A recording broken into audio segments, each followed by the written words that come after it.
This presentation is by the RNP Coastal Cabins Protection League that represents the communities of Little Garie, Era and Burning Palms.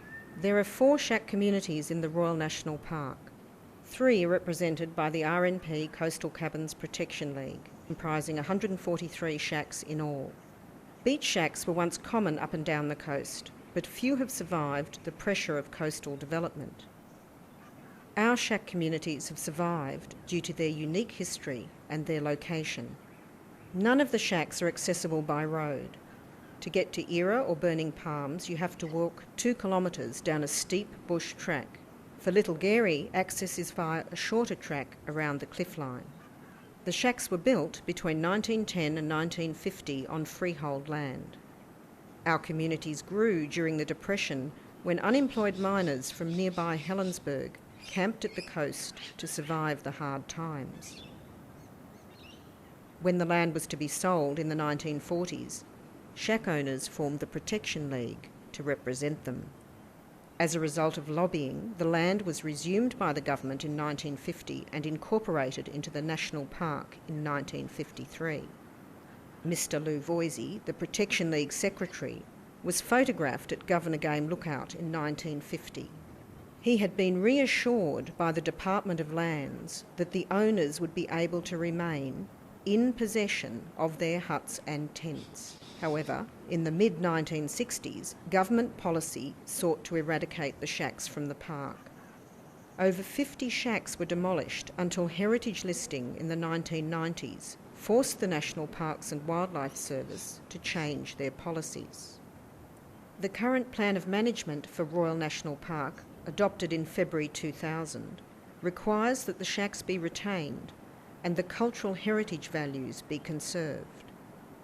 The shack heritage is recognised as a cultural landscape of the park. A core feature of this heritage is the nexus between the people and their shacks. We built the shacks using our own resources and our own labour. For the past 50 years, successive park administrations have recognised that we own them. We purchased and carried all materials to the sites. We are responsible for the infrastructure and all services including power, water and toilets. The steep track means that this requires considerable effort. Families work together to bring in particularly large or difficult items. Many shacks retain original kerosene technology. Some now use solar systems for lighting and refrigeration.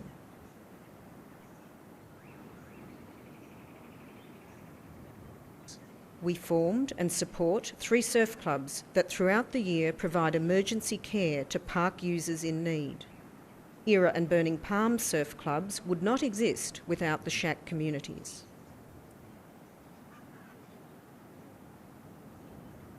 Our land care group provides labour for environment projects both within the shack areas and in the park generally. We have also gained substantial grants to finance these works.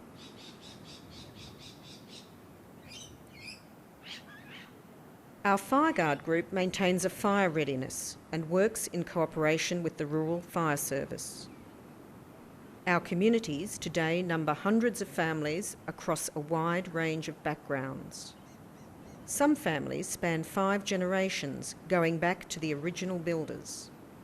For us, there are the tangible aspects of heritage, the shacks themselves, but also the intangible, our deep feelings, local and historical knowledge, a sense of community and spiritual connection. We have a strong attachment to our places. We are coexisting yet part-time communities within Royal National Park. Heritage experts have recognised the value of preserving our communities. The National Trust listing said, "The area is a cultural landscape featuring a now rare example of a Depression architecture-style community with its original 1920s technology relatively intact and satisfies the following heritage criteria. Importance for demonstrating the distinctive way of life of the community and its processes, which are both of exceptional interest and in danger of being lost. The cultural heritage of our communities is a living heritage. It belongs to the families who have kept the shack culture alive through their commitment and effort.